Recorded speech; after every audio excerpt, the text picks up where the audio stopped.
Ay nako, na-stress ako dito dahil may naisip na naman ako. Hindi ko alam kung bakit ganyan ang ginagawa na dipongal. Kaya hindi naman magaganda ang nandini. Hindi naman mga sexy ang mga nandito sa loob ng bahay.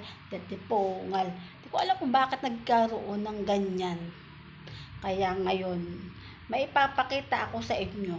Kasi dipongal, nakakabwisit. Magugulat ka na ng bigla. Hanapin, may papakita ako sa inyo dito sa CR. Oo, day. Kasi, tingnan mo sa pinaka-CR. Tingnan mo yan. Kasi, day, sa tapat yan ng liguan. Sa tapat ng liguan yan. Oh. Eh, ano naman dapat ang gagawin? day, alam mo yung uupo-upo, tatae-tae ka na din sa may pupo dyan. Day, okay lang sana yung natulo ng tubig, pero parang kakasya na yung mata dito. Oh.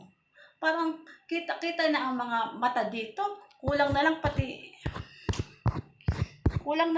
yung ulo ilagay na lang dun sa loob. Nakakaloka. Wala ka ng problema. Sarap ko to sana naman. Ano ba dapat gawin dyan? Kasi wala naman yan Noong isang araw, wala yan. Para isang turok lang yan. Parang turok lang yun. Isang tusok lang. Aba, kaya na ko lang napansin na gano'n nakalaki. Tipungal, parang pang dalawang mata na. Dahil dati, isa lang yun. Isang tusok lang yun Aba, kanina ko lang nakita na dalawa na. Tipungal, parang ano yan, para pag gumanon, kasya na yung dalawang mata. Ay, tipungal. Ano ba yan? Uso pa rin ba ngayon ang mga o yung sarap ko to sa ano ba dapat gawin para itali ko na rin yan. Siguro dapat putulin na ang mga pututoy ng Kasi ang tataba na nga ng mga tao dito, siguro matataba din mga pudayan dito. Kaya siguro makakaloka. Mga sa kanila nakakaloka. Yun nga, hindi naman siguro problema. Hindi naman siguro pagiging makulit sa may-ari na dapat maayos or mapacheck. Yun ang maganda talaga. Kasi hindi mo talaga akalain. Paano kung meron tik-tik dito? O, di ba? Okay pa sana ang tik-tik. Kaya wala namang buntis din Kaya dito ay mga malalaki lang auntie yan. Pero hindi mga buntis. Tapos, dito sa pwesto namin, sa higaan. Tapos dito sa taas, meron din. Meron ulit dito dahil. Saan na ba yun? Hindi na kita. Meron kasi yan dito isa. Dito sa taas. Pag maaraw, kitang-kita rin dyan, day. Oo, halos maanohan ka ng araw. Sobrang kita sa butas. Okay lang. Kasi hindi pa masyadong maulan. Pero, pag naging maulan, problema din talaga yun. Kasi, kung dito sa may bowl, natulo din talaga yung dati pa.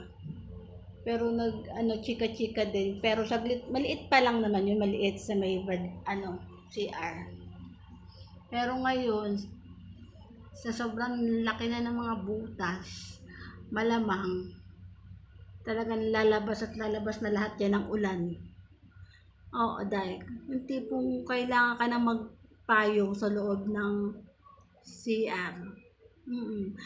Kung wala ka man dalang payong, yung tipong hindi mo na kailangan magbuhos ng puwet mo kasi ang dami nang naagos. Yung tipong magdadiretso ka na maligo. O diba? Kaya kailangan talaga machika ko na naman ang aking may-ari. Sana magkita kami. Kasi ang problema lang kasi minsan may mga time kasi na once na nagsabi ka kasi ng konting problema, parang masusungit din. Oo, day, hindi ko alam. Basta ang mahalaga, nasabi ko na lang, wag na mag-ano, ang mahalaga lang, nasabi ko lang. Ay mahirap na kung may tiktik, kay matusok-tusok yan, o kung sino man ang sumilip dyan, na matiktik man o ano, kay itusok ko na ng dalawang, alam mo yung may dalawa kang ballpen o lapis, kay ikabit ko na lang yan doon sa may mismong tapat ng dalawang butas, kaya itusok ko na talaga. May makita ako dyan. Hindi ko man, kay di man mga sexy ang mga tao dito. Ang tataba na nga ng mga tao din. Kaso mahirap na maghugas-hugas ng pudayan, kaya baka mamaya pati may dila ng nababa dyan, kayo makaano. Kasi gusto na natin hugas. O, na yan. Bay na nga sa inyo. Basta titingitin muna ako, baka may dumagdag pa na ano. Kaya mahirap na, dumami ng butas. Kaya mahirap na pag umulan na. Di po, kailangan masabi ko na sa may-ari para maano na. Baka, bay na nga sa inyo.